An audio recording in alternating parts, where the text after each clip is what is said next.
সম্পূর্ণ বাঙালি স্টাইলে মাশরুমের একটা রেসিপি তোমাদের সাথে শেয়ার করি। সিম্পল ঘরোয়া মশলা দিয়ে রান্না। মাশরুম, আলু, ধনেপাতা, এদিকে টমেটো, পেঁয়াজ, আদা রসুন সবই কেটে বেটে নিয়েছি। রসুন আদা রসুনের মধ্যে আমি এখানে হলুদ গুঁড়ো লঙ্কার গুঁড়ো মিশিয়ে নেবো। এরপর কড়াইতে তেলে আমি লাল লাল করে একদম আলুগুলোকে ভেজে নেবো লবণ দিয়ে। তো লবণ দিয়ে আমার এখানে আলুগুলোকে ভালো করে ভেজে নিতে হবে। একদম লাল লাল করে ভেজে নিয়েছিলাম, দেখো।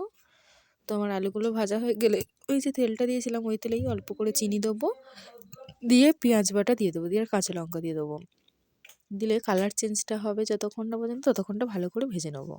এরপর পেঁয়াজটা ভাজা হয়ে গেলে ওই যে আদা রসুনের যে পেস্টটা করে রেখেছিলাম হলুদ গুঁড়ো লঙ্কার গুঁড়ো দিয়ে ওটা দিয়ে দেবো।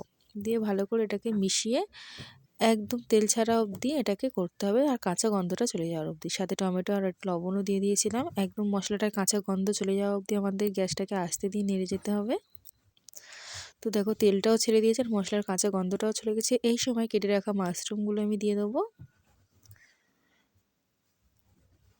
দিয়ে মশলার সাথে এটাকে ভালো করে কষিয়ে নেবো। 10 থেকে 15 মিনিট ভালো করে একদম কম আঁচে এটাকে কষিয়ে নিতে হবে আস্তে আস্তে। এরপর ভেজে রাখা আলুগুলোকে দিয়ে আরও 5 থেকে 7 মিনিট কষিয়ে নিতে হবে।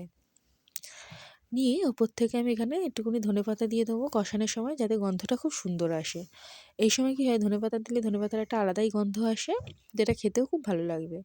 দিয়ে আরেকটু কষিয়ে নিয়ে এবারে পরিমাণ মতো আমি জল দেবো। যেহেতু আমি মাশরুমটা বেশি ঝোল ঝোল করবো না, কষা কষা মাখা মাখা করবো, তাই জন্য অল্প পরিমাণ জল দেবো। দেখো ঝোল একদম মোটা হয়ে গেছে গ্রেভির সাথে। এরপর আমি আলু আর মাশরুম সিদ্ধ হয়ে গেলে ওপর থেকে ধনেপাতা দিয়ে একদম গায়ে লেগে লেগে আসলে আর ওপর থেকে দেখবে একদম এইভাবে তেল ছেড়ে দেবে, দিলে আমি নামিয়ে নেবো। একদম আমার রান্নাটা কমপ্লিট। তোমাদের কেমন লাগলো অবশ্যই জানিও। টাটা বন্ধুরা।